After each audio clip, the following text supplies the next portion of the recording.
What if Naruto hated the village? Part 7.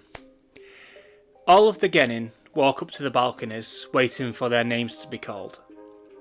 Naruto, on the other hand, had taken an interest on one of the members of the Hyuga clan. Due to Kurama, Naruto could sense the hatred that he held within him, and hatred is good. It's easy to manipulate. The first names to be called were Sakura and Ino.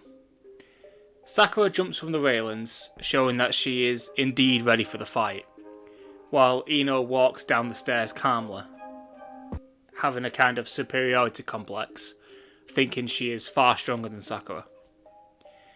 They get face to face, and the proctor explains the rules. To win, your opponent has to be unable to continue with the fight, in any way possible. The proctor tells them to start, and Ino immediately rushes Sakura, ready to lay her out with one blow, showing her impatience. On the other hand, Sakura was stood, stock still, not flinching, or in fact she didn't look like she was even bothered whatsoever. When Ino finally lands a punch on Sakura, Sakura explodes into a massive lightning surge, something else she had learned from Kakashi. When Ino stumbles back from this attack, she gets grabbed by her legs by Sakura, who was using the headhunter jutsu, making her the winner of the fight very easily. In the stands, Kakashi was smiling under his mask, knowing that their special training wasn't a waste of time after all. Naruto was also surprised by this, and infuriated that Sakura may be more of a threat than he realised. He should deal with this sooner rather than later. The next notable fight was Sasuke versus Yoroi. I think that's how you pronounce his name, the chakra-sucking guy. But there's not much to say, anyway. Sasuke won in the original with no jutsu, so with jutsu and more training, it would be over in the blink of an eye. Sasuke would pretty much just activate his Sharingan and chop the guy in the back of the neck to knock him out, looking extremely bored as he does so. Up next is Naruto versus Kiba. Kiba doesn't know what he's in for, does he? Naruto calmly walks down the stairs, eerily calm, while Kiba runs down, eager to prove himself to his classmates. The proctor tells them both to begin, and Naruto's eyes light up, thinking about what he's going to do to this kid. He sprints over to Kiba, hitting him with his palm, with enough force to knock him back into the wall. Like, I don't mean like he's hit the wall, I mean like he's in the wall. Akamaru jumps up trying to bite Naruto's hand, but Naruto just grabs the dog by the scruff of his neck, launching him towards his master, saying, I think you dropped this. Kiba starts shaking from pure rage at the way Naruto manhandled his dog, but he could smell the slight amount of killing intent coming from Naruto, but he wasn't going to back down. He gave Akamaru a food pill and he starts changing. His fur turned red, which made Naruto burst in hysterical laughter, thinking that the mutt is trying to look like Kurama. Akamaru uses transformation jutsu, turning himself into, Kiba, and they both sprint at Naruto, trying to slice him. But Naruto kicks them both away, while still laughing. I mean, the mutt wants to look like Kurama, and now it wants to look like Kiba. I see why Naruto would be laughing. A smoke bomb then gets used, and Kiba's voice comes through the smoke, telling Naruto that even if he knocks one of them out, there's no way to tell which one is the real one, and where the real one's going to come from. Naruto stops laughing, and smiles, telling Kiba that he's wrong on both accounts. I know exactly which one of you is, which one's which, and you assume that I'm going to knock you out. The smoke disperses, showing both Kibas on either side of Naruto, and both of them equally becomes shocked. Actually, mostly everyone was shocked when Naruto disappeared and reappeared behind Kiba. And he whispers in the ear, "You're the real one," making the hair on Kiba's neck stand on end. Naruto had pulled out a kunai and placed it against Kiba's throat, pulling it closer and closer to his jugular. Naruto, still whispering, tells Kiba that if he cuts here, no one will get to you quick enough before you bleed out. Kiba's initial thought is that Naruto's bluffing, but he catches their reflection in the metal of the stairs and could see that Naruto was 100% serious. He was enjoying tormenting Kiba and would definitely go through with it. Even though Kiba wanted to show his strength in this exam to everyone in their year, he realises that he's not ready to face someone like Naruto in terms of strength and his willingness to kill his opponent without a second thought. Kiba slowly raises his hand into the air and forfeits the fight, making Naruto the winner. But Naruto doesn't remove the kunai. Instead, he starts to slowly dig it into Kiba's skin, making him scream in pain and fear as the blood runs down his jacket and onto the floor. However, Naruto is stopped by a tall man with long white hair who was staring at Naruto in shock. Jiraiya had been told about Naruto's tendency for wanting to see people's blood, but he wasn't expecting him to be so ruthless in that pursuit. Jiraiya looked directly into Naruto's eyes and tells him to get back up to the stands. "I'll deal with you later." Naruto grimaced at the thought of someone stopping him from killing, but could tell that Jiraiya was quite powerful. He put his kunai away and walked up to the stands, looking back at Jiraiya, but he wasn't there. Instead, he was stood talking to the Hokage while taking glances at Naruto. The rest of the fights go the same, with Naruto getting excited when he sees that Neji went for the kill against Hinata. After they were all over, the Hokage took the stage and told them all that they performed very well and that the final exams will take place in a month's time. So you better train and show us something we haven't seen.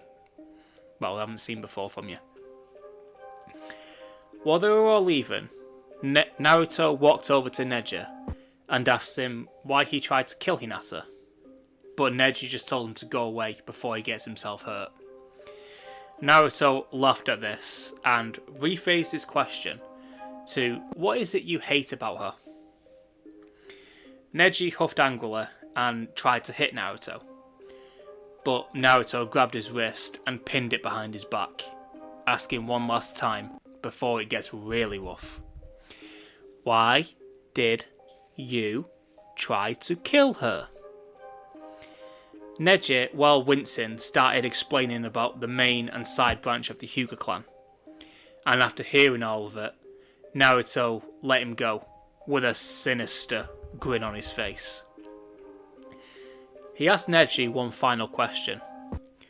"Would you like to become strong enough to change that, to get revenge on the main branch?"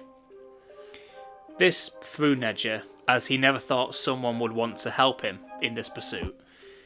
But as Neji is smart, well, kind of smart, I mean, you all know what happened to him in the Shinobi War, he asked Naruto what he got out of it.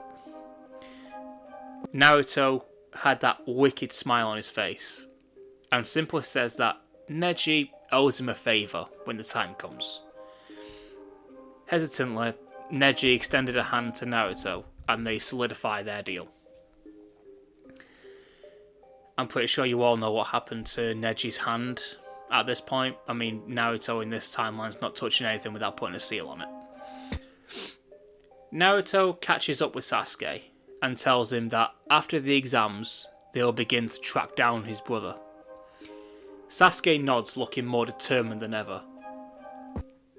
Then walking over to them was Kakashi, and he asks Sasuke if he wants to train with him for the month. There's a few things he would like to teach him. Sasuke this time took a little convincing, as he wants to train alongside Naruto in order to get to at least the level he is, but eventually gives in and goes with Kakashi. Naruto, on the other hand, was approached by Jiraiya, who told him to come with him.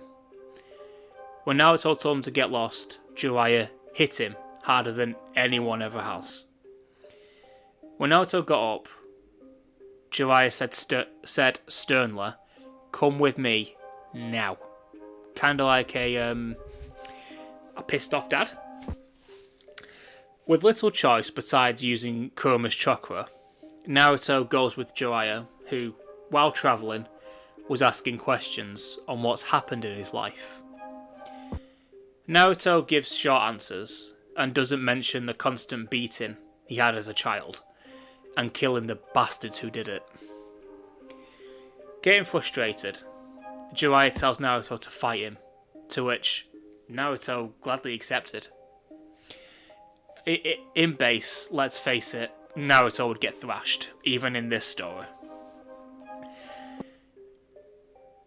But Jiraiya shouted at Naruto to not hold anything back, as he knew that Naruto could use the Nine-Tails chakra.